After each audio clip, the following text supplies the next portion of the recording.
Inilah sejarah penyebutan spesial untuk jeruk ketut alias bikul, cerminan kemurahan hati yang harus ditiru. Berikut penjelasannya di Surya Tama Channel.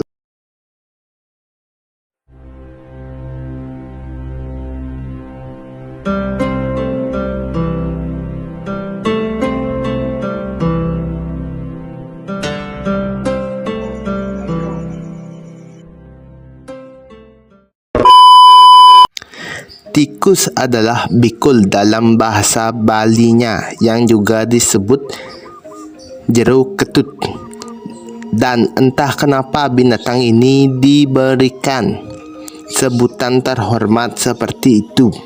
Konon diceritakan juga, tersebutlah dahulu ada seekor tikus emas dalam kisah Mahabharata, di mana sehabis perang Bratayuda diceritakan para putra Pandawa akan mengadakan upacara dalam tingkatan yang utama dahulu tentang akan dilangsungkannya upacara besar itu.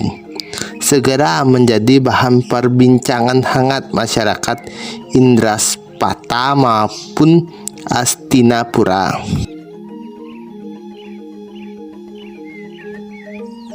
Demikianlah disebutkan Pancayatnya Hindu Dharma oleh Dharman Blackburn, di mana-mana para patih dan pejabat tinggi kerajaan yang lain asyik memperbincangkan keagungan upacara tersebut.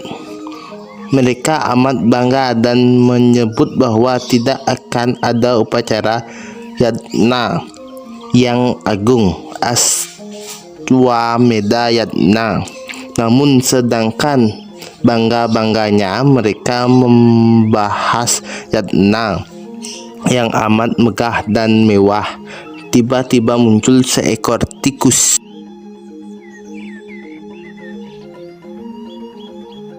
Tikus itu dengan nada senis mengatakan bahwa Aswamedha Yatna yang akan diselenggarakan Pandawa itu tidak akan mampu menyaingi kehebatan yatna agung yang pernah disaksikan beberapa waktu silam.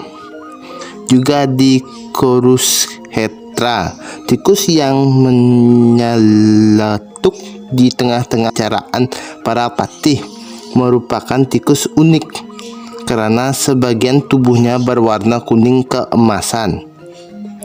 Mendengar penjelasan tikus yang berbulu emas itu, para patih Pandawa menjadi kaget. Betapa tidak, selama ini mereka tidak pernah mendengar ada upacara yatna di Kurukshetra, apalagi yatna yang maha agung, yang mengalahkan kemegahan dan keagungan Aswamedha Yatna yang diselenggarakan Pandawa.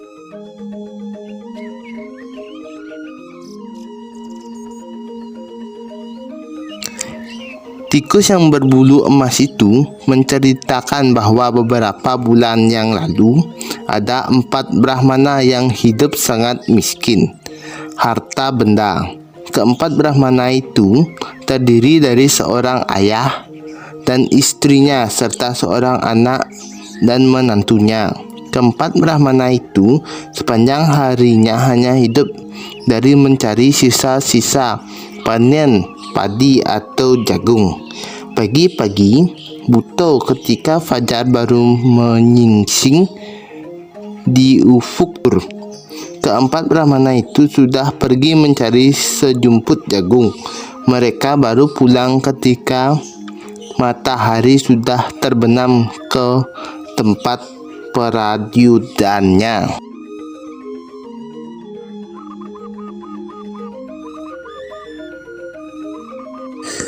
Begitulah setiap hari Brahmana itu hanya mengandalkan sisa-sisa panen untuk mengisi perutnya yang ramping. Keempat Brahmana itulah yang menggelar yadnya agung di Krusta dengan sarana sejumput tepung jagung. Hanya dengan sejumput tepung jagung sudah bisa menggelar yadna agung tanpa memberi kesempatan pendengarnya berkomentar. Tikus yang aneh bin ajaib itu menuturkan kisah Brahmana tadi lebih lengkap.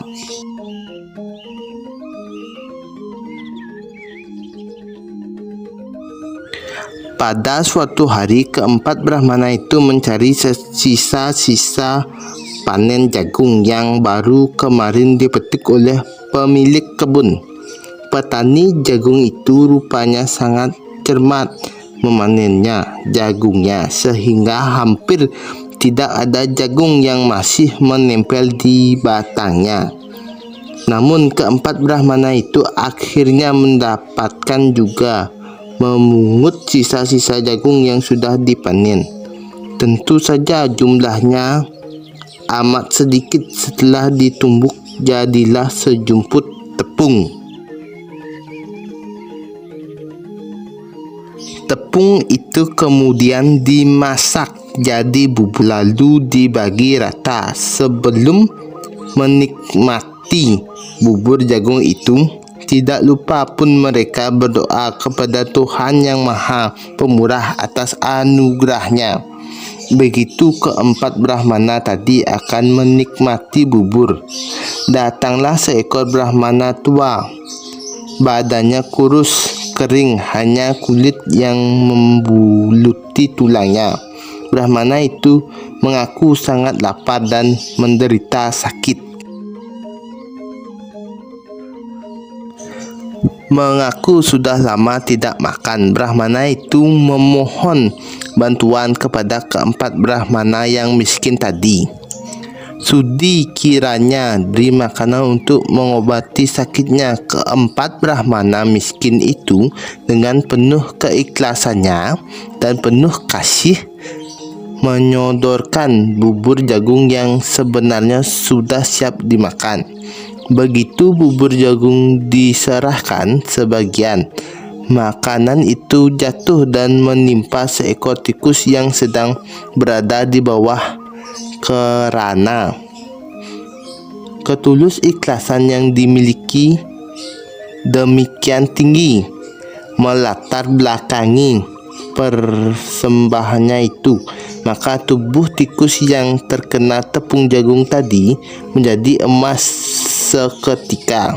Setelah menikmati bubur jagung tersebut, maka Brahmana itu sembuh dari penyakitnya dan selanjutnya menghilang. Kemudian terdengarlah suara gaib bahwa berkat keagungan yadna itu, maka keempat Brahmana miskin tadi mendapatkan tempat yang utama, surga. Surga gaib itu tidak lain dari sabda Dewa Siwa. Beliaulah yang menjelma menjadi Brahmana sakit kelaparan untuk menguji keempat Brahmana miskin tadi. Demikianlah ukuran yadna yang agung.